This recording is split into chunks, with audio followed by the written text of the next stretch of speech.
abakunda umwami Yesu Kristo bamari bose kwisi yose turabaramukije twifuza kuranirwa kuri uyu munsi mwiza w'isabato. Aha turi kw'ishingo ry'Abadventiste b'umunsi w'indwi rya Jabe, ni muri misiyoni ifite icyicaro mu gisagara ca Bujumbura, ahari ko habereye igikorane kidasanzwe cyatunganyijwe n'ishingo ry'Abadventiste b'umunsi w'indwi mu Burundi gifatikanije n'abarundi b'abakristo baba mu mahanga.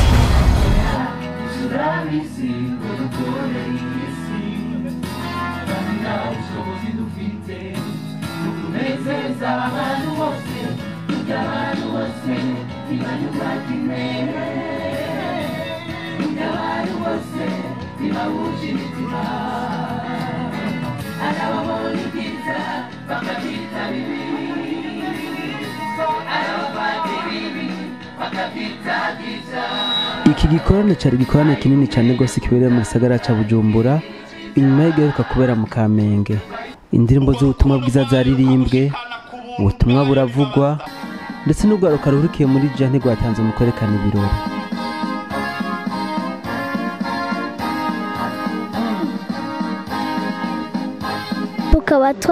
tukaba twadefiye neza, bakaba baryohewe, bikaba byagenze neza, dushima Imana. Twadefiye neza kandi abantu baryohewe, ni byiza cyane kubona twadefiye, naje nyene naryohewe, nkaje ku bwanje nishimiye kandi nashimiye na bagenzi banje, kandi n'Imana yaryoheye yaduhezagiye yatwongeye imigisha. Bisanzwe hari abavuga butumwa batandukanye, kandi hari imigwi myinshi itandukanye y'abaririmbyi, kuko hari abavuye muri misiyoni ya Buganda, hari abavuye muri misiyoni ya Ngozi, hariho abandi bavuye mu izindi misiyoni, bose bari bakoraniye ngaha. Hariho n'abari baje bavuye muri Kongo, korale yavuyeyo yaje nayo nyene yadushigikiye, kandi ibintu byari biryoshe cyane. Nico gituma mvuga nti ibintu byari biryoshe gose, kuko amasaha kuva mu gatondo nta muntu numwe yigeze yiyumvira kuvaho yarari. Abantu bose twagumye dutekereje, turiko turitegereza kandi turaba ibiriko birakorwa, ko byari byaturyoheye cyane gose. Novuga ko cari gikorane novuga cyo gukiza imitima y'abantu, kuko novuga ko twari dufise abashitsi baje bava hanze b'abarundi, bakaba birigwanye natwe kuri uyu munsi. Nikindi cyanyoheye nuko indongozi zo kwiga Bibiliya nk'akarorero mu ishengero ry'Abadventiste zikogwa zivuye mu ishengero kw'isi yose, hama bakazirungika mu Congereza. Aha mu Burundi tukazihindura zikaja mu Kirundi. Mugabo abarundi bari mu mahanga bakaba bari mu bihugu bivuga Icongereza canke Igifaransa, bagahitamwo kutigira mu bitabo by'Icongereza canke iby'Igifaransa, ahubwo bagahitamwo ibitabo by'Ikirundi byasobanuriwe mu Burundi, bisobanura yuko naho bari kure y'igihugu mu buryo bw'umubiri, ariko mu buryo bw'umutima, mu buryo bw'imwemu bari hafi y'igihugu cabibarutse. Kandi hariho n'abandi batari bazi Burundi, nubwo hariho abantu badaserukira Burundi neza, rimwe na rimwe bavuga ko ibintu biko biracika n'ibindi, ariko urabona ko hariho abana baje bavuye mu bindi bihugu batari bigere bahonyora mu Burundi, ariko kubera abavyeyi babo bababwiye igihugu neza, bakaba nabo bumvise ko bakwiye kuza. Ni ibintu byaduteye intege, hanyuma kandi twanezerewe kumva ko ubutumwa nka dushobora kuvugira kuri radio Agakiza. Rimwe na rimwe abaheruka mu mahanga si kera iradio Agakiza yashika hariya, ariko ubu niyo tutabasanze ngo tuje kubabwira y'ubutumwa, ubu rero abavuga butumwa b'abarundi bazoba bazi ko bariko barabwira ubutumwa abari mu Burundi no mu yandi makungu yose aho Imana yaremye nk'isi. Ubuserukira abarundi baba mu mahanga mu ijambo ryiwe yashikirije ko uretse abaheruka guhonyoza ikirenge cabo kera mu gihugu c'amavukiro, hari nabo ryari rya mbere bahonyoje ikirenge mu gihugu c'abasekuru.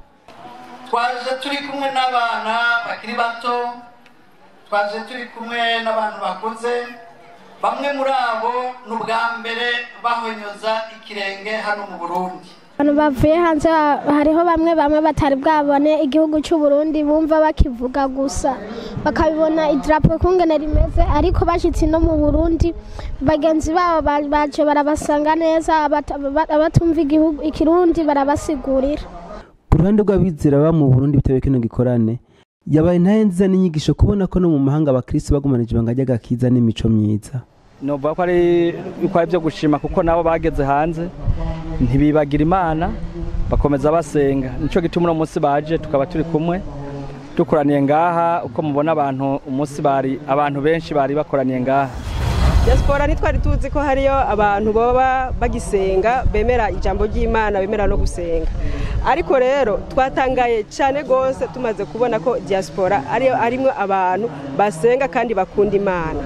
Nk'uyu munsi wari umunsi wo kuja kuri plage kuryoherwa n'ibindi, ariko bobo babihevye bemera kuza kwifatikana nacu bakora igikorane baraturemesha.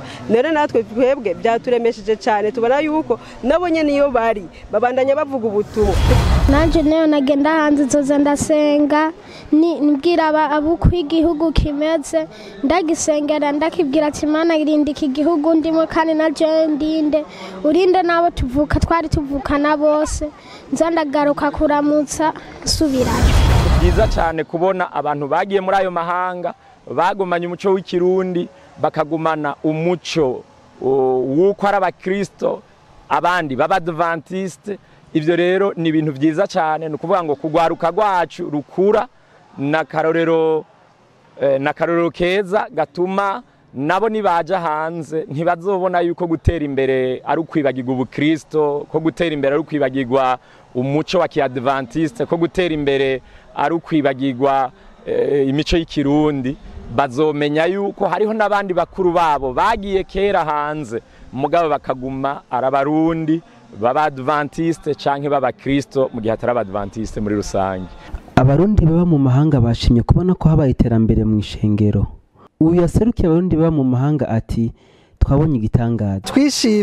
Twishimye kandi mwabonye ko twaje turi abarundi benshi bavuye mu mihingo ine y'isi. Ikintu cadutangaje nuko twasanze abarundi cyane cyane abakristo bo mu ishengero ry'abadventiste basenga Imana kandi baza ku bwinshi.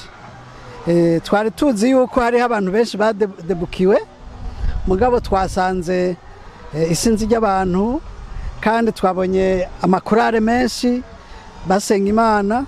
Ni ukuvuga yuko ni ibintu bihimbaye gose. Twahora tubona abantu birirwa ku maplage n'ahandi tukibaza tuti kumbure barahevye ibyo gusenga Imana, mugabo twasanze mu ishingiro ry'abadventiste ibintu bimeze neza. Iki gikorane kikaba kibaye igikorane kidasanzwe kuko gihuriranye n'ibihe bibiri bihambaye, haba ku barundi baba mu gihugu canke ku barundi baba mu mahanga. Kandi tukabibutsa ko muri abo barundi harimo abizera mu ishingiro ry'abadventiste umunsi w'indwi hamwe n'abasengera mu yandi mashengero. Mbere na mbere intumbero yatumye twemera ko igikorane nk'iki kiba ni ibintu bibiri vyahuriranye. Ubwa mbere ni iherezo ry'indwi yitwa ibikorane bikuru. Akarero ko muri Bibiliya Abisirayeli bari mu rugendo bava muri Egiputa baja mu gihugu c'isezerano Kanani, baragandagaza Imana irabaha iyinga ridasanzwe ryo gukorana no kuzana amashimwe no kuraba urugero rw'ahantu bageze. No kuvuga ngo aho Imana yabakuye naho ibagejeje niyo bimirije kuja. Hanyuma rero byahuriranye n'itangura ry'indwi yahariwe abarundi baba hanze diaspora. Tugatumira n'abandi kuza kugira ngo bifatikanye nacu canke n'abandi bari hirya boba bari barigeze kuba muri diaspora basubire kugarukamwo, nimba bari barayihevye bayigarukemwo kandi nabo nyene bumve ko bategerezwa kuryoherwa kandi bagakora ivyo ibikorwa vy'Imana kuko nabo babiryohererewe. No gutera kamo umurundi wese ari hanze ko yo kwiyegereza Imana. Iki ni gihe ca nyuma ugerageje kuraba ingene abantu bagenda barasubiranamwo, urabona yuko bya bimenyetso bivugwa biriko biraza. Rero twebwe tubatera akamo tuvuga tuti nibasenga Imana bayiyegereze, kanatsinda na leta yashize Imana imbere. Gute twebwe abantu bazi ijambo ry'Imana tutoshira Imana imbere. Navuga ati nibasubira inyuma bazokomeze ico gikorwa bihaye cyo kuvuga ubutumwa, igihe nicagira bakagaruka kandi bazogaruka bakoranire ngaha hamwe natwe.